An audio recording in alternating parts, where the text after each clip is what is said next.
Sumainyo ang Panginoon. At sumainyo rin. Ang mabuting balita ng Panginoon ayon kay San Lucas. Papuri sa iyo, Panginoon.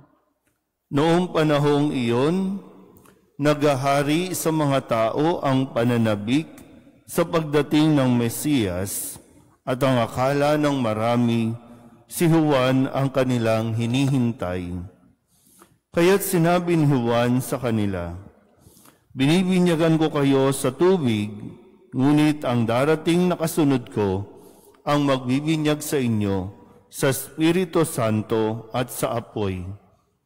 Siya'y makapangyarihan kaysa akin, at hindi ako karapat-dapat magkalag ng tali ng kanyang panyapak." Nabinyagan na noon ang lahat ng tao, gayon din si Jesus. Nang siya'y nananalangin, nabuksan ng langit at bumaba sa kanya ang Espiritu Santo sa anyong kalapati. At isang tinig mula sa langit ang nagsabi, "Ikaw ang minamahal kong anak, lubos kitang kinalulugdan." Ang mabuting balita ng Panginoon. Pinupuri ka namin, Panginoong Hesukristo. Isang magandang umaga po sa inyong lahat. Ngayon po ay pinagdiriwang natin ang dakilang kapistahan ng pagbibinyag sa Panginoon. Ito rin po ang hudyat ng pagtatapos ng atin pong tinatawag na panahon ng Pasko ng Pagsilang. Huling araw para sa pagbati natin ng Merry Christmas. Pakibati nga muna ang katabi ninyo. Sa huling pagkakataon, Merry Christmas. So end of Christmas season at tayo po ay magsisimula na pumasok sa tinatawag nating mga karaniwang panahon. Kaya nga maganda po na ang hudyat ng pagtatapos at pagsisimula natin sa mga bagong panahon, itong kapistahan ng pagbibinyag sa ating Panginoon. Yung baptism at the River Jordan. Si Juan Bautista ang nagbinyag sa tubig sa ating Panginoong Jesus. At ito na rin ang naging hudyat ng pagsisimula din ng misyon ng ating Panginoong Jesus. Ang misyon na magpahayag ng mabuting balita, ipahayag na malapit na ang paghahari ng Diyos at yung pagpapagaling sa mga may sakit, pagpapalaya sa mga bilanggo ng kadiliman, at marami pang bagay. So ang pagbibinyag ay may kaakibat na misyon at responsibilidad na ibinibigay sa ating Panginoon. At dito rin natin narinig na ipinahayag ang kanya pong pagkakakilanlan. Hindi lang tao si Jesus dahil ipinanganak siya sa mundong ito katulad natin sa paraan kung paanong isinilang ang bawat isa sa atin dito. Kaya't si Jesus ay tao. At ganoon din naman sa narinig natin na pahayag sa Ebanghelyo ni San Lucas, siya ay Diyos. Dahil dito sinabi na, "Ikaw ang minamahal kong anak, lubos kitang kinalulugdan." Siya ay anak ng Diyos, kung kaya't siya ay Diyos. Tao at Diyos. Totoong tao, totoong Diyos. 100% na tao, 100% na Diyos. Hindi 50-50. Malinaw po ba? Okay pa tayo? Yan.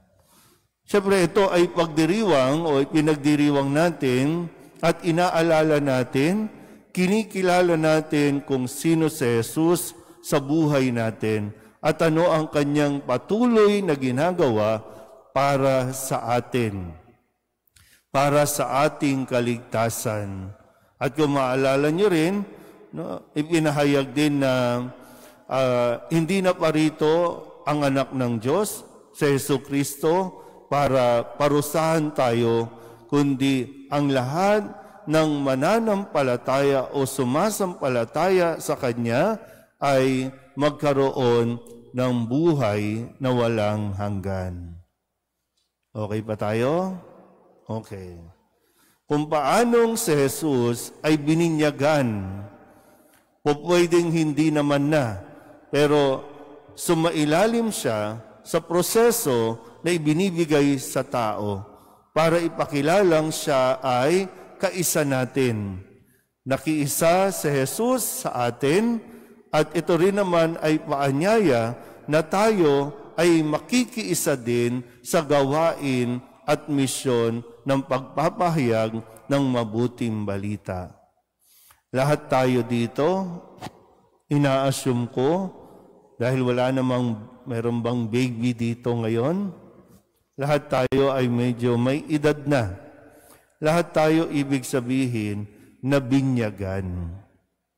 At sa pagbibinyag, hindi lang tayo basta bininyagan, okay, bininyagan na, miyembro ka na ng simbahang Katoliko. Hindi lang tayo pang membership. Ipinapaalala sa atin na tayo ay mayroon ding misyon. Mayroon tayong kabahagi na dapat nating gawin. Hindi tayo pwedeng Katoliko sa pangalan lang. Hindi tayo pwedeng Katoliko sa certificate lang. Ang pagiging Katoliko ay kaakibat nito ang aksyon o misyon na dapat nating sinimulan na noon pa at ipinagpapatuloy natin dapat hanggang ngayon. Kamusta nga ba? Ano na ba ang, kumbaga, ano na ba naiambag natin para sa simbahan? Ano na ba ang naiambag natin para masabi natin na nakiisa tayo kay Kristo? Nakapagpahayag ka ba ng salita ng Diyos? Nakatulong ka ba o tumutulong ka ba sa pangangailangan ng iyong kapwa? Nasaan tayo sa puntong ito ng ating pagiging binyagang Katoliko? Isip mabuti, ha? At pag nilayan natin ng mabuti, kaya nga bahagi din po ng ipinahayag dito, makatapos na si Jesus ay binyagan, habang siya ay nananalangin. Di ba sabi po dito, no? Nang siya'y nananalangin, ipinahayag sa kanya, no, kung sino siya, ipinahayag ng Diyos, may nakakarinig man o wala, pero ipinahayag kung sino siya. Ganun din naman sa atin. Makita rin nawa natin kung sino tayo talaga. Tayo, dahil kay Kristo, dahil sa binyag na tinanggap natin, tayo ay naging mga anak ng Diyos. At bilang anak, bahagi nito ay ipagpatuloy ang hangarin ng ating Ama. Sabihin niyo nga sa katabi ninyo, gusto kang iligtas ng Diyos. Kaya kung gusto rin natin talagang maligtas, itanggapin natin si Jesus sa buhay natin, na siya rin namang nagpapaalala lagi sa atin ng mga dapat nating gawin sa mundong ito. Amen.